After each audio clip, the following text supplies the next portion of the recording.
There was a perfect storm, both literal and metaphorical, of external events that caused it to happen the way it did.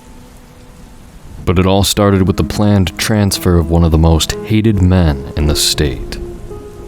His name was John Wheatley Jr., and after his most recent spate of convictions, he was sentenced to over 300 years in prison.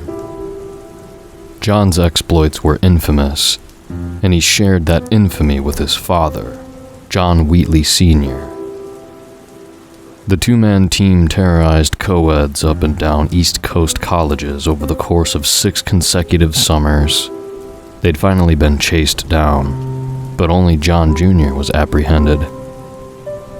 John Sr. miraculously got away, and a statewide search had recovered no clues or hints to his whereabouts or direction. John Sr. was a Vietnam vet who'd been captured and held prisoner for several years before escaping. The man knew how to disappear, and a lot more. John Sr.'s training helped the father-son duo avoid capture for years. They left no evidence at scenes and planned the attacks meticulously. The father and son would check out various campuses and monitor whatever security was there. The campus they liked, the two would stick around and watch girls for days, profiling them and deciding which one or ones would be the easiest prey. When John Sr. picked a target girl, they'd follow her home and observe her comings and goings. If she had roommates, they'd watch them too. Sometimes the roommates would be side victims in the eventual attack. While the target girl was out during the day, John Sr. would use his expertise to break into the house. From there, he and John Jr. would remove the screens and loosen screws on the door handles.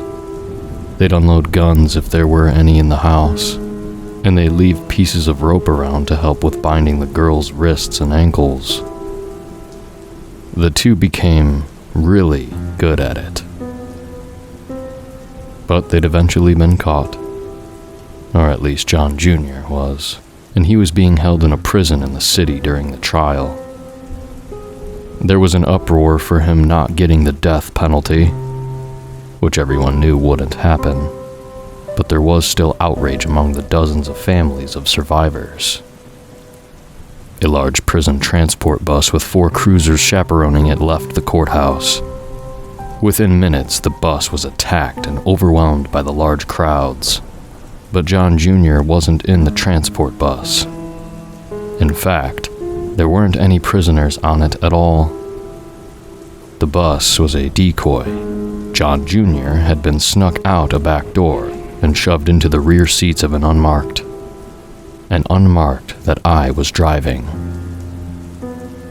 There was a storm coming in that night, and my second driver called in violently ill, as did the backup driver. Chaos was about to descend on the city, so I was quickly sent out with just John Jr. It would just be him and I for the 2-hour drive to his new home at the state's largest max security prison. We managed to completely avoid any crowds through the city and made it to the outskirts with ease. That was when the rain really started. I was driving 30 on the interstate and saw more transport trailers flipped on the side of the road than I have in my whole life. The interstate became quiet halfway into the drive, and it felt like it really was just John Jr. and I. He must have felt the same way, because that's when he started talking. So, it's just you and me tonight, huh, buddy? I thought they always needed 2 of yous for these here rides. Been in my experience anyways. Buddy there probably called in sick, huh? And the backup guy too? I knew he was trying to bait me. Get in my head, maybe even cause an accident. Anything that would prevent me from taking him to where he was going. You're a tall guy, 6'3". You know how they get your body in a coffin if you're over 6 feet? They break your legs, shove them up into your abdomen. They say it looks the same. I don't think it does. I caught his eyes briefly in the rear view, but turned away the second I did. You have a hard time looking people in the eyes, officer. You don't like me. That's fine. I don't like you either. Stop talking. I wish I hadn't spoken, but it just came out. I ramble when I'm excited, he said. Yeah? You excited that your dad left you to get thrown in prison for the rest of your life? Just totally fucking abandon you? His son? What else you excited for? Your new home? At the state pen? Enjoy the next hour of the ride, 'cause nothing's ever gonna get better than this for you. Silence took over the car, and I figured that it'd shut him up. But I was wrong. I called him, you know? I decided I wasn't taking any more bait and remained silent. My dad, with his phone call at sentencing. I told him I forgave him, that I understood, and he told me he was outside of this house in Temple. Temple's a small town in the outskirts of the city I worked in. I owned a house in Temple with my wife and daughter. The word grabbed me, but I tried to keep a poker face. In the East End, some sweet little street called Blackburn. My heart basically stopped at that moment. Guessing Temple was one thing, but guessing Blackburn was a complete shot in the dark. What do you know about Blackburn? Oh, not much, unfortunately. My daddy does, though. All it took was a couple phone calls, following people around, finding out schedules, routes. He got the list of prison transport drivers, looked into the three of yous and decided you were the one that'd drive me. So he made sure the other two didn't make it in tonight.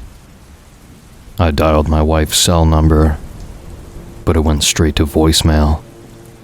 She ain't gonna answer. I grabbed the radio and was about to call dispatch, but John Jr. cut in. You ever want to see that family of yours again? You are going in the wrong direction if you make a call on that. Put the fucking radio down or your wife and daughter disappear forever. I put the radio down. That's right. Now you're gonna keep driving or Dad's gonna do some awful things to Jess and little Tina. Keep fucking driving. I slammed the brakes and got out of the car. I opened the back door and pressed my gun to John Jr.'s forehead. I yelled for him to call it off, to call his father off, or I'd blow his brains out. Oh, so my options are get my brains blown out or go to prison for 300 years? Pull the fucking trigger. I didn't know what to do. How do I know if I let you go, he'll let them go? You don't. But if you don't let me go, he definitely won't. Now get back in the fucking car. It took everything in me not to blow him away right there. But I closed the back door, got back in the front seat, and resumed the route I was on. After a few minutes of silence, John Jr. finally broke it. You know them girls we fucked? Sometimes we'd call them after. Weeks later, we'd take one of their yearbooks from high school when we were there. So we'd pretend we were an old classmate, bullshit them, chat them up for a bit before bringing up something we did the night we were with them. Something they'd remember. Listen to their voice change when they realized who they were really talking to. What are we doing? Up ahead, there's a set of train tracks. You know the ones. You're gonna cross them and pull over on the other side, and you'll await further instructions. I kept driving, not wanting him to talk any further. You know, I don't think I could ever have a daughter. I think I'd just... Train tracks, up ahead. I could barely see them, but they were there. Cross them, pull to the right. I crossed the tracks and pulled to the right, which was populated by a forest full of shadows. Turn it off, John Jr. said. I turned off the ignition. A second later, a set of brake lights blinked on and off in the forest. Open my door. I got out and opened his door. John Jr. got out and faced me. He smiled with a mouthful of rotten meth teeth and lifted his handcuffed hands to be released. I uncuffed him, hating every second of it. Good night, officer. John Jr. turned away and started toward the getaway car. I yelled out to him to stop, to wait. I asked him where was my family, my wife and daughter. How the fuck should I know? He yelled back, and at that moment, John Sr. burst out of the getaway car with a shotgun and fired at me. It tagged me right in the chest, and thankfully I was wearing my vest. I landed hard. My arm moved on its own, grabbing my gun and firing it off towards the car. I couldn't even see where I was shooting. I just kept pulling the trigger until I heard the magazine go click. When it did, all I could hear was the storm overhead. I looked over at the getaway car and saw 2 bodies on the ground. John Jr. and John Sr. I'd managed to tag them both at least twice. Then I heard a groan. Only it wasn't from the 2 men. It was from the getaway car. From inside the trunk, which was lined with bullet holes from my gun. A cough barked out. A wheeze. More coughing. I knew what was in the trunk, but I didn't want to check. Still, I walked over to the getaway car and found the trunk unlocked.